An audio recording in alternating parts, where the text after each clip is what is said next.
Everyone, आपका स्वागत है मेरे चैनल फुजोशीला में। आप लोग कैसे हैं? आई होप कि आप लोग ठीक होंगे।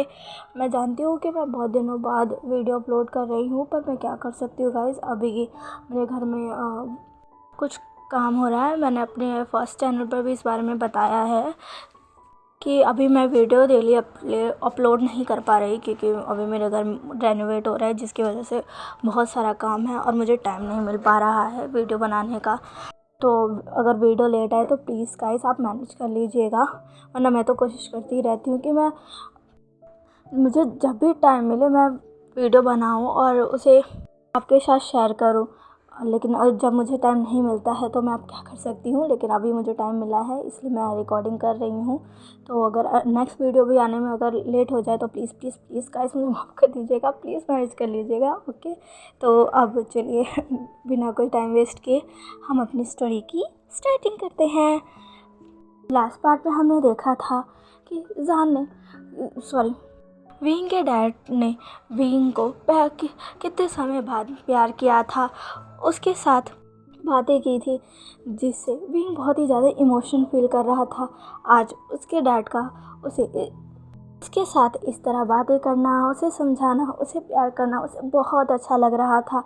उसने इस चीज़ को काफ़ी मिस किया था। वो ये कहता तो नहीं था, पर वो सच में अपने डैड से बहुत प्यार करता था, और जैनी की वजह से वो अपने डैड से काफ़ी दूर हो गया था। पर आज उसके डैड उसको प्यार कर रहे हैं, इससे विंग बहुत खुश है।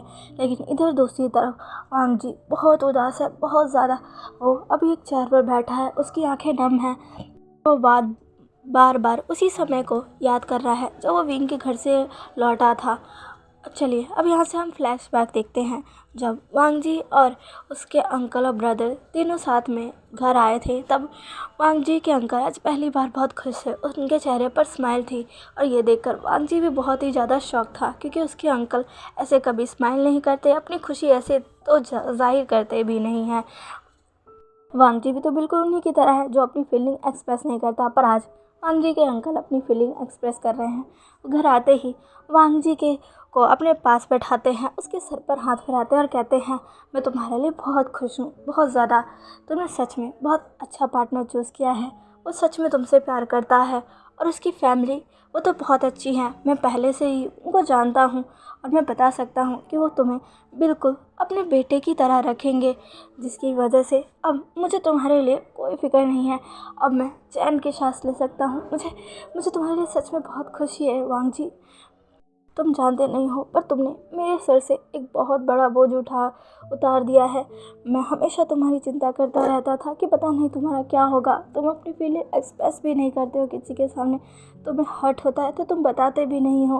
वांग जी, मैं आज बहुत खुश हूँ, बहुत ज़्यादा। ऐसा कहकर वांग जी के अंकल वांग जी के सर पर हाथ फैला रहे थे, और सिचेंगा उन्हें देखकर स्माइल कर रहे थे। पर अचानक से वांग जी के अंकल अपने चेस्ट पर हाथ रखते हैं और गहरी गहरी सांसें लेने लगते हैं, जिसे देखकर वांग जी और सिचेंगा दोनों बहुत ही ज़्यादा घबरा जाते हैं। दोनों ही अपने अंकल की तरफ आते हैं और कहते हैं, अंकल अंकल अंकल। पर वांग जी के अंकल वो तो बहुत ही ज़्यादा गहरी गहरी सांसें ले रहे थे और अपने चेस्ट को पकड़े हुए थे। उन्हें अपने चेस्ट में बहुत पेन हो रहा था। वांग जी और सिचेन ये देखकर दोनों बहुत ही ज़्यादा घबरा गए थे। वांग जी वो बहुत ज़्यादा डर गया था अपने अंकल के लिए। सिचेन अपने अंकल को संभालते हैं, डॉक्टर को कॉल करते हैं। वो जल्दी से अपने फैमिली डॉक्टर को घर पर आने के लिए बोल देते हैं। वो वांग जी और सिचेन दोनों मिलकर अपने अंकल को उनके रूम में ले जाते हैं, उन्हें बेड पर लेटाते हैं। कुछ ही देर में डॉक्टर भी जल्दी से आ जाता है। डॉक्टर अंकल कुरैन को चेक कर रहा था सिचेन का, और वांग जी बहुत ही ज़्यादा परेशान थे। सिचेन वांग जी को संभाल रहा था, जो कि अपने अंकल के लिए बहुत ज़्यादा डरा हुआ था। थोड़ी देर बाद जब डॉक्टर रूम से बाहर आते हैं तो वो वांग जी और सिचेन को देखकर कहते हैं, घबरा मत, अब वो ठीक है। वांग जी, जो कि अपने अंकल से बहुत प्यार करता है, वैसे भी जब से वांग जी के मदर फादर गए हैं, उन्होंने ही तो एक फादर की तरह वांग जी को संभाला है। और उन्हें इस तरह आज देखकर वांग जी बहुत ही ज़्यादा हर्ट है। इसीलिए वो डॉक्टर के पास जाकर कहता है, अंकल अंकल अंकल अंकल को क्या हुआ? वो अचानक से उनकी तबीयत ऐसे ख़राब कैसे हो गई? तभी डॉक्टर वांग जी की तरफ शौक भरी नज़रों से देखते हैं और फिर सीचन की तरफ देखकर कहते हैं, क्या तुमने अपने भाई को नहीं बताया? तभी सीचन का कहता है, डॉक्टर वो क्या आप मेरे साथ आ सकते हैं? सीचन का डॉक्टर को अपने साथ ले जाते हैं और वांग जी वहीं शौक खड़ा रह जाता है। उसे कुछ समझ नहीं आता है, क्या कौन सी बात? उसके गगा ने उसे कौन सी बात नहीं बताई और वो डॉक्टर को इस तरह अपने साथ क्यों ले गए? सीचन का डॉक्टर के साथ थोड़ी दूर पर आते कहते हैं, नहीं, हमने अभी वांग जी को नहीं बताया था। मुझे पता था कि अगर उसे पता चला तो वो बहुत ज़्यादा टेंशन में आ जाएगा और मैं उसे कोई टेंशन नहीं देना चाहता था, पर अब सब ठीक है, अब चिंता मत करिए, मैं उसे बता दूंगा। और हाँ अंकल, वो ठीक है ना? तभी डॉक्टर कहते हैं, हाँ अभी तो वो काफ़ी ज़्यादा बेहतर है, पर धीरे धीरे उनकी तबीयत बहुत ज़्यादा ख़राब हो रही है। आप ध्यान रखिएगा कि कोई भी किसी भी तरह का स्ट्रेस उन्हें ना हो। वो ज़्यादा हर्टफुल बातों को नहीं सह पाएंगे। उनकी हालत धीरे धीरे बिगड़ रही है, उनको अभी बहुत ही ज़्यादा रेस्ट की और देखभाल की ज़रूरत है। सीचन कहते हैं, आप चिंता मत करिए, हम अंकल का पूरा ध्यान रखेंगे। आपसे मैं अंकल को कुछ भी नहीं करने दूंगा। डॉक्टर हमें अपना सिर हिलाते हैं और फिर सीचन उन्हें बाहर छोड़कर आता है। वांग जी जो कि अपने अंकल के पास आता है, जो कि वहीं पर थे। वांग जी अपने अंकल के पास जाता है। अंकल कुरैन जो कि वांग जी को देखते हैं और कहते हैं, वांग जी तुरंत अपने अंकल के पास आता और कहता है, अंकल आपको क्या हुआ? ये क्या हुआ था? अंकल आप ठीक है ना? आपने गगा ने क्या मुझसे कुछ छुपाया है? आप कौन सी बात आपने मुझसे छुपाई है अंकल? मुझे बताइए, आपकी ये हालत अचानक से कैसे हुई? क्या हुआ है आपको? आप ठीक हो ना? वांग जी अंकल कुरैन से ये सब बातें पूछ रहा था। उसके आंखों से लगातार आंसू बह रहे थे। अंकल कुरैन ये देखकर वांग जी के फेस को पकड़ते हैं, उसके गालों को सहलाते हैं और कहते हैं, मैं ठीक हूँ वांग जी, मुझे कुछ नहीं हुआ है और अब तो मैं बहुत खुश हूँ कि फाइनली मैं जाते जाते तुम्हें एक अच्छे पर्सन और अच्छी फैमिली के हवाले कर जाऊँगा। अब मुझे कोई स्ट्रेस नहीं है, मैं खुशी से अपने ब्रदर और अपनी शादी से मिल पाऊँगा। ऐसा कहकर वो स्माइल करते हैं और वांग जी ये सुनकर शॉक हो जाता है। वो अपने अंकल की तरफ देखकर कहते हैं, अंकल अंकल ये आप क्या कह रहे हैं? अंकल आप क्या कह रहे हैं? आपको कुछ नहीं होगा, आप कहीं नहीं जाओगे। अंकल आप मुझे छोड़कर ऐसे कहीं नहीं जा सकते। आप ऐसी बातें क्यों कर रहे हो अंकल? ऐसी बातें मत करिए ना। वांग जी रोते हुए अपने अंकल से कह रहा था। वांग जी के अंकल स्माइल करते और कहते, रोना बंद करो, मैं अभी नहीं जा रहा, अभी तो मुझे यहाँ रहना है, तुम्हारी शादी देखनी है, तुम्हें अपनी न्यू फैमिली के साथ खुश होते हुए देखना है। अभी मैं नहीं जाऊँगा जब तक मैं तुम्हें तुम्हारी नई फैमिली के हवाले नहीं कर देता। एक बार तुम्हारी शादी हो जाए और तुम अपनी न्यू फैमिली के साथ सेटल हो जाओ, फिर मैं खुशी खुशी अपने ब्रदर और शाह जी के पास जाऊंगा। वांग जी कहता है, अंकल आप ऐसे क्यों कह रहे हैं? आप ऐसे मत करिए ना। वांग जी जो कि रो रहा था, तभी वहाँ पर सीचन आ जाते हैं और कहते हैं, वांग जी, वो वांग जी के कंधे पर हाथ रखते हैं। तभी अपने गगा को देखकर वांग जी तुरंत खड़ा होता है और उनके पास जाकर कहता है, गगा मुझे बताइए अंकल को क्या हुआ है? वो ऐसी बातें क्यों कर रहे हैं? गगा मुझे बहुत डर लग रहा है, प्लीज़ मुझे बताइए ना, प्लीज़ मुझे बताइए। अंकल कुरैन सीचन को इशारा करते हैं कि नहीं, वो वांग जी को नहीं बताए। तर लेकिन तभी सीचन कहते हैं, अंकल अब तो हमें बता ही देना चाहिए। वैसे भी अब ऐसी कोई बात ही नहीं रही जिसकी वजह से हम वांग जी को ये ना बताएं। अब तो सब ठीक हो गया है, हमें वो चीज़ मिल गई है जो हमें चाहिए थी। वांग जी के लिए एक अच्छा परिवार, एक अच्छा लाइफ पार्टनर। अब हम वांग जी को ये सब बता सकते हैं। वांग जी कहते हैं कि क्या गगा? तभी सीचन कहते हैं, वांग जी अंकल की तबीयत बहुत ख़राब है, उनकी तबीयत दिन ब दिन बिगड़ रही है। डॉक्टर ने कहा है कि अगर वो ज़्यादा स्ट्रेस लेंगे या अपने ऊपर ध्यान नहीं देंगे तो उनकी हालत दिन ब दिन ऐसे ही बिगड़ती रहेगी।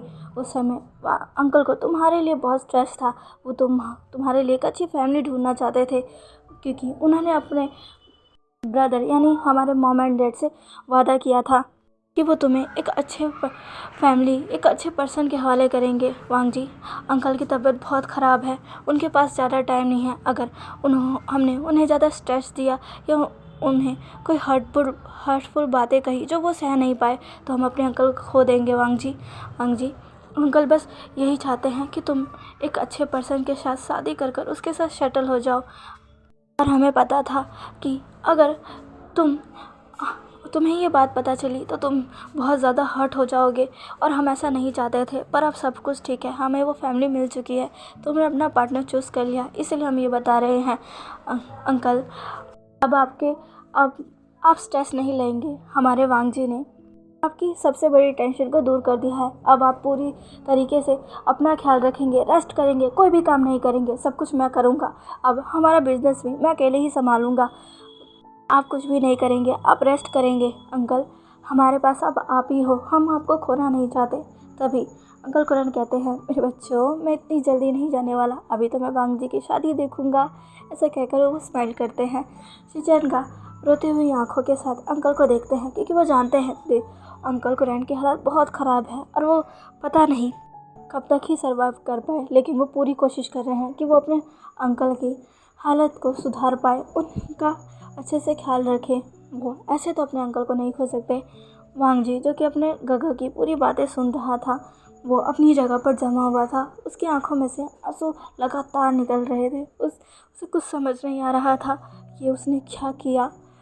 उसके अंदर का गिल्ट और ज़्यादा बढ़ रहा था, और साथ ही उसके गगा और अंकल ने उससे इतनी बड़ी बात छुपाई, ये भी वो सोच रहा था।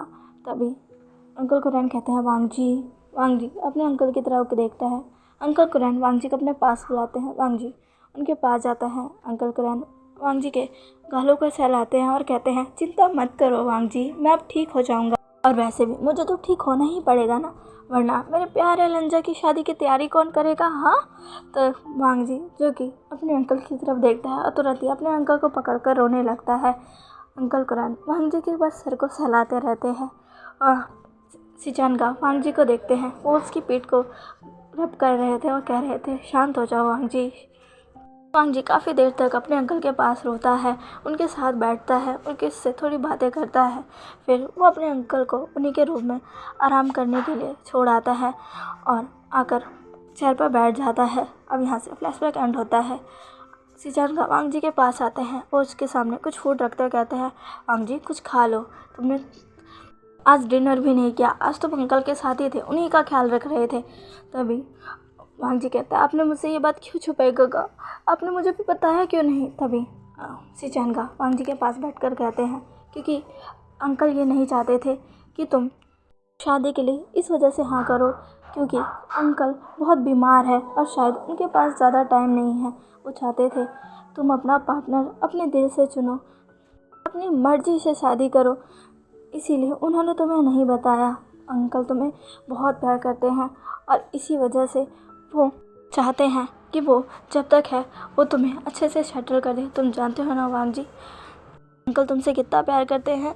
तभी वांग जी कहता है, पर गगा, मैं अंकल को नहीं खो सकता, हमारे पास अंकल ही है, हम अंकल को नहीं खो सकते। तभी शिचेंगा कहते हैं, हाँ मुझे पता है और मैं ये कोशिश कर रहा हूँ वांग जी। मैंने एक बहुत अच्छे से डॉक्टर से बात की है, वो बहुत अच्छा और बहुत नामी डॉक्टर है। उसने कहा है कि हम अंकल को उसके पास लेकर जाएंगे तो शायद अंकल के बचने के चांसेस है। पर वांग जी, अंकल वहाँ जाना नहीं चाहते। वांग जी कहते हैं, पर क्यों। तभी शिचेंगा कहते हैं, क्योंकि वो तुम्हारी फ़िक्र करते हैं। वो सोचते हैं कि अगर वो चले गए इस बीच तुम्हें कुछ हो गया, और वैसे भी वो वन चाहो तो तुम्हारे पीछे भी पड़ा है, तुम जानते हो ना। वांग जी अपना सर नीचे कर लेता है।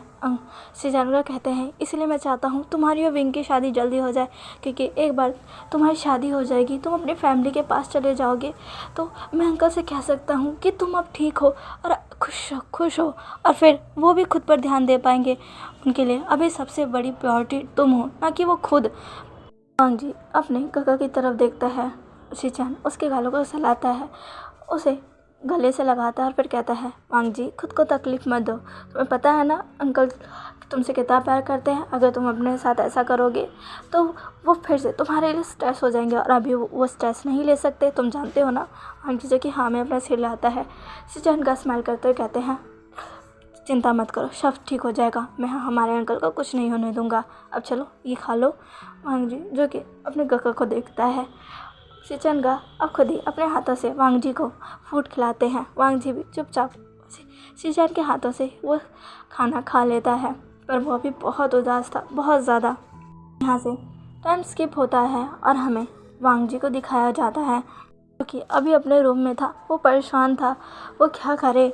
उसके अंकल की तबीयत इतनी ज़्यादा ख़राब है और वो विंग से शादी नहीं कर सकता, क्योंकि ये उनके प्लान में था ही नहीं। लेकिन अगर वो विंग से शादी नहीं करेगा तो वो अपने अंकल को खो देगा, और विंग उससे क्या शादी करेगा, विंग मानेगा। वांग जी इसी सब कुछ चीज़ों को सोच रहा था। वो बहुत टेंशन में था, वो क्या करे, उसे कुछ समझ नहीं आ रहा था। ये सब सोच ही रहा था, तभी उसके फ़ोन बजने लगता है। वांग जी अपने फ़ोन की तरफ जाता है तो उसके ऊपर जो नाम शो हो रहा था, वांग जी उसे देखकर शॉक हो जाता है। विंग, वो इस वक्त वांग जी को क्यों कॉल कर रहा है? अभी तो बहुत रात हो चुकी है, सोने का टाइम हो रखा है। इनफैक्ट उसके अंकल और गगा तो शायद सो भी चुके हैं, पर वांग जी वो आज बहुत टेंशन में है, इसीलिए वो जगा हुआ है। लेकिन विंग, वो इस वक्त वांग जी को कॉल कर रहा है। तभी वांग जी फ़ोन उठा लेता है और कहता है हेलो। तभी विंग कहता है लंजा, तुम जग रहे हो? तभी वांग जी कहता है हाँ। तभी विंग कहता है लंजा, क्या तुम मुझसे अभी मिल सकते हो? तभी वांग जी कहता है क्या अभी, इस वक्त? तभी विंग कहता है हाँ लंजा, मैं तुमसे मिलने आ रहा हूँ, तुम मुझे मिलो लंजा, तुम मेरा वेट करो, मैं आ रहा हूँ। तभी वांग जी कहता है पर विंग, तुम इतनी रात को मेरे घर आओगे? तभी विंग कहता है हाँ, मुझे तुमसे ज़रूरी बात करनी है लंजा, इसलिए मैं तुम्हारे पास आ रहा हूँ, मैं अभी आ रहा हूँ, अभी आ रहा हूँ, तुम मेरा वेट करो। ऐसा कहकर विंग कॉल कट कर देता है और वांग जी बस हेलो विंग विंग विंग करता रह जाता है। वांग जी कहता है ये विंग को क्या हुआ, ये अचानक से इस वक्त मेरे घर आ रहा है? वांग जी यही सब सोच में था। वांग जी अब जल्दी से अपने रूम से बाहर निकलता है और देखता है कि चारों तरफ अंधेरा है। वो एक गहरी सांस लेता है और सोचता है थैंक गॉड अंकल और ब्रदर सो रहे हैं। ऐसा कहते हुए वो नीचे की तरफ जाता है लिविंग रूम में और गेट ओपन कर बाहर चला जाता है। बाहर वो गेट पर विंग का वेट करने लग जाता है। कुछ ही समय बाद विंग अपनी कार को लेकर वहाँ पहुँच चुका था। विंग जल्दी से कार के बाहर आता है और कहता है लंजा। तभी वांग जी कहता है विंग, तो इस वक्त मेरी घर पर क्या कर रहे हो? तभी विंग कहता है लंजा, क्या हम बात कर सकते हैं? तभी वांग जी कहता है हम सुबह भी बात कर सकते थे विंग। तभी विंग कहता है नहीं, मुझे तुमसे अभी बात करनी है, अभी के अभी। वांग जी जो कि कहता है तो ठीक है विंग, तो तुम कहो तुम्हें मुझसे क्या बात करनी है? तभी विंग कहता है या नहीं, अगर तुम्हारे अंकल या ब्रदर ने हमें देख लिया तो तुम मेरे साथ चलो। तभी वांग जी कहता है पर कहाँ? विंग कहता है चलो तो लंजा। ऐसा कहकर वो वांग जी को अपनी कार में बैठाता है, खुद भी बैठता है और कार को ड्राइव कर एक जगह ले जाता है। वांग जी जो कि पूरे रास्ते विंग से पूछ रहा था विंग क्या हुआ, कुछ बताओ तो, आखिर तुम इतनी रात को यहाँ पर क्या बात करनी है? विंग कुछ भी नहीं कह रहा था, क्या बस इतना ही कह रहा था लंजा बस 2 मिनट रुको, मैं तुम्हें सब बताऊँगा। ऐसा कहते हुए वो कार को ड्राइव कर एक जगह ले आता है। वांग जी जब उस जगह को देखता है तो वो पूरी तरीके से शॉक हो जाता है, क्योंकि वो बीच था। वांग जी कहते हैं भीम, तुम मुझे इस वक्त बीच पर लेकर आए हो? कहता है हाँ, मुझे तुमसे बात करनी है। वांग जी को कुछ समझ नहीं आ रहा था, विंग को उससे बात करनी हो इतनी रात को बीच पर। वांग जी कहते कि क्या है विंग? विंग कहता बस मुझे करनी है, तुम बाहर आओ। वांग जी जो कि बाहर आता है, विंग उसका हाथ पकड़कर उसे बीच की तरफ आगे ले जाता है और कहता है यहाँ ठीक है। ऐसा कहकर वो वहीं पर बैठ जाता है। वांग जी उसे देखकर शॉक था। वांग जी कहता है विंग, विंग कहता बैठो लंजा, बैठो ना। वांग जी अब बैठ जाता और कहता है विंग क्या हुआ है? विंग कहता है हाँ, वो मुझे तुमसे बात करनी थी। वांग जी कहता है मुझे पता है विंग, पर तुम्हें मुझसे क्या बात करनी है, बताओ तो। विंग अब सामने की तरफ देखता कहता है पता है लंजा, ये जगह मेरी फेवरेट है, मुझे ये जगह बहुत पसंद है। जब भी मैं सैड या फिर खुश होता हूँ ना तो मैं यहाँ आ जाता हूँ, क्योंकि मुझे यहाँ बहुत अच्छा लगता है। जब मैं छोटा था ना तब डैड मुझे हमेशा यहाँ लेकर आया करते थे, क्योंकि ये जगह मुझे बहुत पसंद थी। तुम्हें पता है उस समय मैं डैड से हमेशा जब मैं छोटा था रिक्वेस्ट किया करता था कि मुझे यहाँ आना है आना है आना है, चाहे मैं कभी भी कहूँ, सुबह दोपहर शाम रात कभी भी कहूँ। मेरे डैड यहाँ मुझे लेकर आया करते थे। मॉम उन पर बहुत गुस्सा करती थी कि वो ऐसा क्यों करते हैं, पर डैड हमेशा कहते थे कि विंग चाहता है और मुझे बस विंग की खुशी देखनी है, और वैसे भी मैं तो हूँ ही अपने बेटे के साथ। ऐसा कहकर वो मॉम को छोड़कर मुझे लेकर यहाँ आते थे, और मैं और डैड यहाँ पर बहुत मज़े किया करते थे। तुम्हें पता है रात को मैं और डैड यहाँ पर क्रैकर्स जलाया करते थे। वो टाइम मुझे अभी भी याद है, और जब भी मुझे वो टाइम याद आता है मैं बहुत खुश हो जाता हूँ। तुम्हें पता है मेरे डैड मुझसे बहुत प्यार करते हैं और मैं भी, पर कुछ समय से वो मुझसे दूर रहने लगे, मुझ पर नाराज़ रहने लगे, गुस्सा करने लगे, जिसकी वजह से मुझे भी मेरे डैड से नफ़रत सी होने लगी। मैं भी उनसे दूर हो गया। पर आज लंजा, तुम्हें पता है डैड ने मुझसे क्या कहा? वो उन्होंने मुझसे कहा कि वो मुझसे बहुत प्यार करते हैं, उन्हें मुझ पर नाज है, और उन्होंने कहा वो मुझे हमेशा खुश देखना चाहते हैं। उन्होंने कहा उन्हें मुझ पर नाज है। लंजा, जब बहुत समय बाद डैड ने मुझसे ये कहा है। डैड मुझसे बहुत प्यार करता है। लंजा, मैंने ये क्या कर दिया? मैंने हर्ट कर दिया। मैंने उनसे झूठ बोला। अगर उन्हें पता चला वो बहुत हर्ट हो जाएंगे। लंजा, ये मैंने क्या कर दिया? ये क्या हो गया लंजा? ऐसा कहते हुए विंग की आंखें नम हो जाती है। वांग जी जब ये सुनता है और विंग को देखता है तो उसकी भी आंखें नम हो जाती है। उसने भी तो यही किया है ना, अपने अंकल के साथ, अपने ब्रदर के साथ। वांग जी के भी आंखों में आंसू आ जाते हैं और वो भी रोने लगता है। विंग जब वांग जी की तरफ देखता है तो कहता है, लंजा, तो तुम्हें क्या हो गया? तो तुम क्यों रो रहे हो लंजा? वांग जी जो कि अब फूट कर रोने लग गया था, विंग उसके पास आता है और उसके कंधे को पकड़ कर उसे अपनी तरफ करता है और कहता है, लंजा तुम्हें क्या हुआ? वो उसके फेस को पकड़ता है, उसके आंसुओं को पोंछता है और कहता है, लंजा क्या हुआ? तुम ऐसे रोने क्यों लग गए? लंजा कुछ बोलो, लंजा कुछ बोलो। पर वांग जी कुछ भी नहीं बोलता है, सीधा विंग को हक कर लेता है और उसे पकड़ कर रोने लगता है। विंग ये देखकर शॉक था कि उसकी लंजा को क्या हो गया है। विंग भी उसे पकड़ता है, उसके पीठ को सहलाता है, कहता है, लंजा तुम्हें क्या हुआ है? लंजा क्या हो गया? वांग जी जो कि कुछ नहीं कह रहा था, वो बस विंग को हक कर बस रोया जा रहा था। तो चलिए गाइस, आज के लिए बस इतना ही। आज का वीडियो कैसा लगा प्लीज़ प्लीज़ प्लीज़ मुझे कमेंट करके ज़रूर बताइएगा। और प्लीज़ मेरे चैनल को लाइक, सब्सक्राइब एंड शेयर कर दीजिएगा। मिलते हैं इसके नेक्स्ट पार्ट में। बाय।